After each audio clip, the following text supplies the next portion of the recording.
In 1893, a legal battle reached the United States Supreme Court that would go down in history as one of the most bizarre cases ever litigated.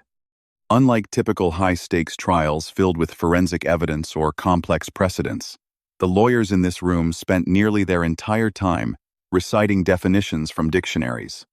It felt less like a courtroom drama and more like a strange linguistic duel, as if they were trying to cast spells on each other with words. Behind this nonsensical litigation, known as Nix versus Hedden, lay an even more ridiculous question. Is a tomato a fruit or a vegetable? While the tomato itself might have been confused by this identity crisis, its history is a series of chaotic and unpredictable events. To understand how we got here, we have to travel back to where it all began, the Andes Mountains in South America. In the history of crop domestication, most wild ancestors are a mystery, but the tomato is a clear exception. Meet the current tomato. Despite being much smaller than today's cherry tomatoes, averaging only about 5 millimeters in diameter, its structure is unmistakably a tomato. It belongs to the Solanaceae, or nightshade family. If you know anything about this plant family, you know they have a reputation for being deadly. You might expect a story about how ancient Americans used genius methods to detoxify a lethal ancestor, but surprisingly, the tomato's ancestors decided to turn over a new leaf on their own. Around 78,000 years ago, just before meeting humans, a series of genetic mutations occurred.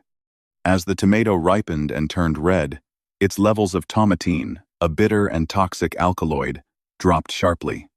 In its place, the fruit began to accumulate sugar, creating that rich, sweet, and tangy flavor we love today. While this trait evolved to attract birds for seed dispersal, it was an irresistible temptation for early humans. Yet, 10,000 years ago, when humans first tasted this heavenly flavor, they still chose to focus on toxic potatoes and dry quinoa instead. To the mountain dwellers of the Andes, survival was more important than taste. Wild tomatoes were low in calories, tiny, and rotted quickly. They were treated as nothing more than common weeds. Despite being ignored, the tomato thrived. Its seeds traveled as hitchhiking weeds in llama caravans, mixed with corn and beans, moving further away from its home. Eventually, thousands of miles from the Andes, the tomato found its true champion, the Aztecs. Central America was a land of abundance, and the Aztecs already had a deep love for another nightshade berry called the tomatal, or what we now call the tomatillo.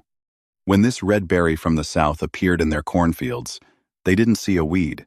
They saw a red tomatal. It was brighter, juicier, and had a perfect balance of sweet and sour. It was the perfect upgrade. Through selective breeding, the pea-sized fruit grew larger and meatier.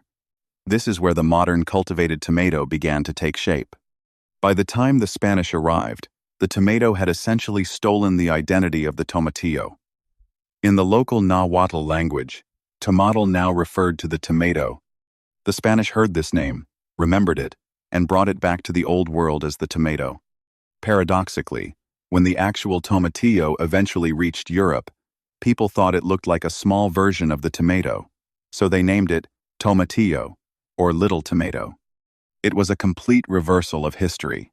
The transition to Europe was not smooth. Because the Aztecs mostly cooked tomatoes into sauces with salt and chili, the ancestor of modern salsa, European sailors weren't sure if the fruit was safe to eat raw. When it reached European botanists, their reaction was immediate suspicion. At the time, Europeans associated nightshades with deadly plants like belladonna and henbane, both toxic and hallucinogenic. They assumed the tomato's bright red color was a trap to lure people into eating poison. They even gave it the Latin name lycopersicon, which literally translates to wolf peach, implying it was a poisonous fruit fit only for werewolves. Just as the tomato was waiting for its chance to prove itself, an Englishman named John Gerard essentially welded the coffin shut. In the late 16th century, Gerard published The Herbal, a massive botanical encyclopedia. For over a century, it was the most authoritative book in England. The problem was that Gerard was not a botanist. He was a surgeon who borrowed his content from others, and he was quite imaginative. He added his own creative touches to the descriptions he stole, and in doing so, he practically executed the tomato's reputation.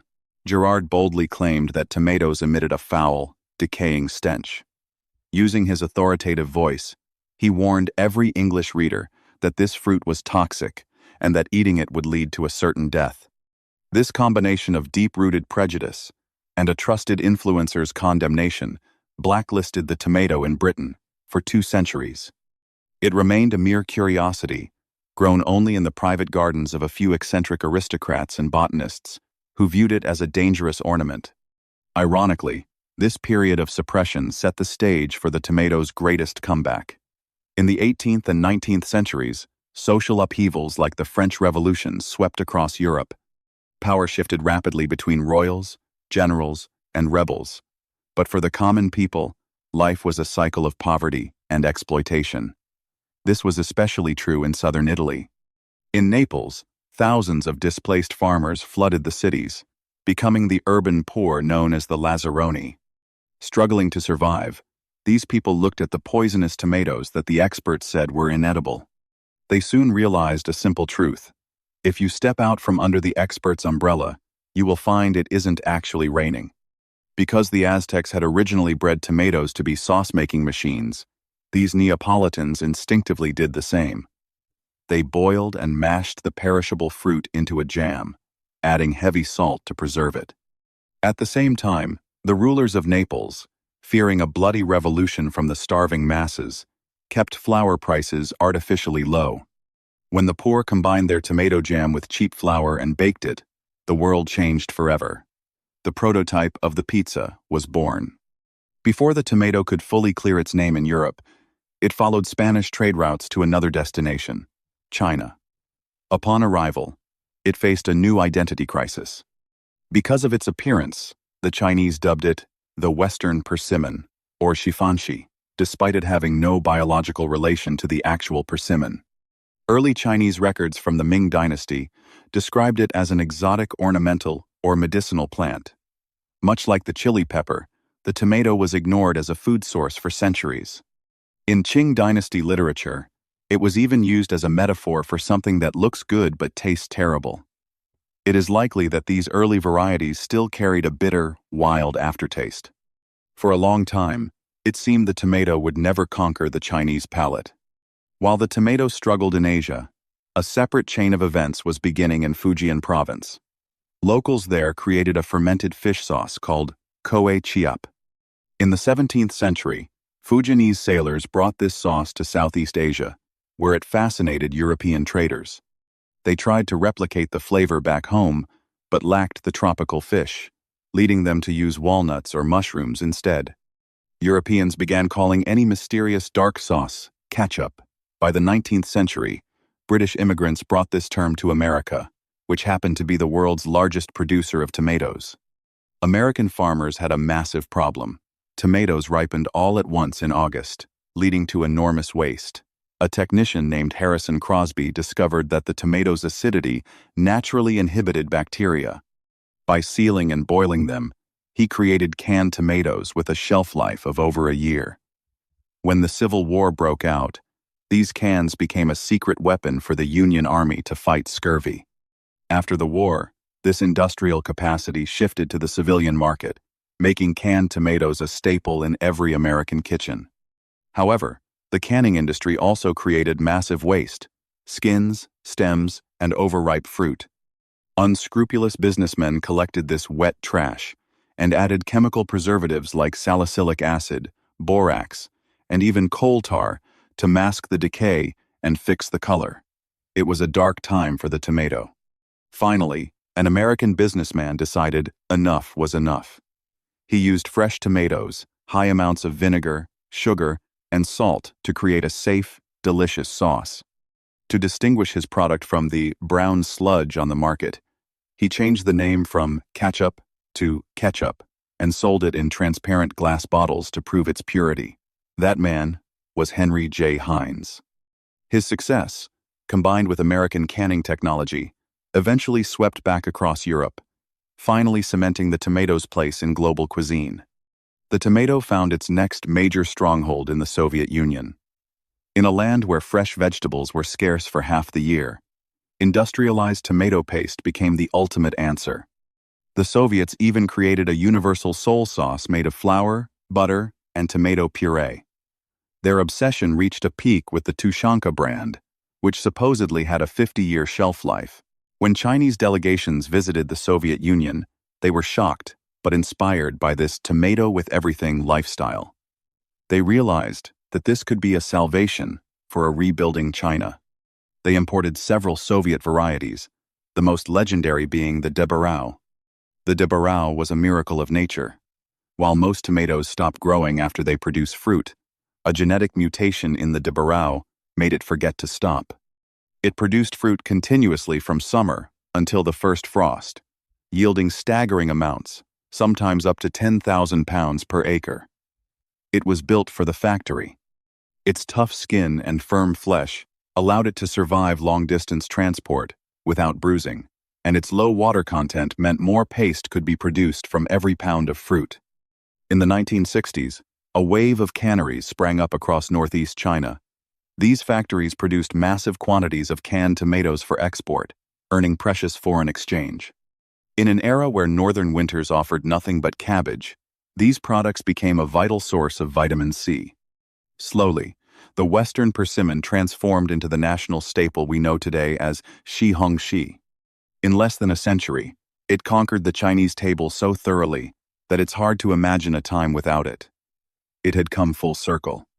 Tomato sauce officially reclaimed the name ketchup from the old fish sauce, and in places like Guangdong, the term ketchup remains a linguistic echo of its original home. But this industrial success came at a cost. The modern tomato faces a curse known as shelf life. For over a century, breeders worldwide had one goal: make tomatoes thick-skinned and durable enough for mechanical harvesting and long-distance shipping.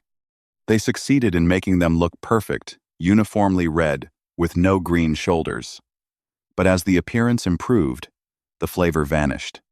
This isn't just your imagination.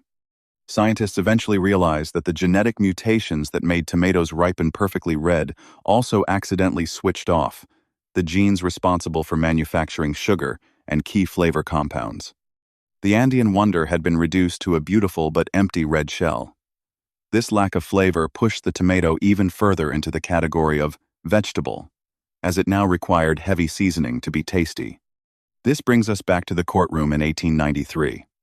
John Nix wanted the Supreme Court to classify the tomato as a fruit to avoid higher taxes. But the court ruled against him. Their logic was simple. If every botanical fruit was legally a fruit, then cucumbers, squashes, and chili peppers would all have to be sold in the fruit aisle. And so, the tomato, a plant that evolved to be a sweet fruit, officially became the world's most produced vegetable. Meanwhile, the crown for the most produced fruit went to the banana, a plant that ironically once tried to be a staple grain. Fortunately, since the 1990s, the world has started to miss the real taste of a tomato. Flavor is once again a goal for breeders. Today, we have the luxury of choice: sweet cherry tomatoes for snacking, massive beefsteak tomatoes for cooking, or even spicy heirloom varieties. Because of their fragile nature, these rich flavors remain deeply regional, but the tomato has once again captured our hearts. In the Spanish town of Buñol, tens of thousands of people gather every August for La Tomatina. They throw over 100 tons of overripe tomatoes at each other in a chaotic, red celebration. Perhaps in that pure, messy joy, the tomato has finally found its way back to its original self. From a tiny weed in the Andes to a global superstar, the journey of the tomato is a reminder that history is rarely a straight line. It's often as messy, vibrant, and surprising as a ripe tomato itself.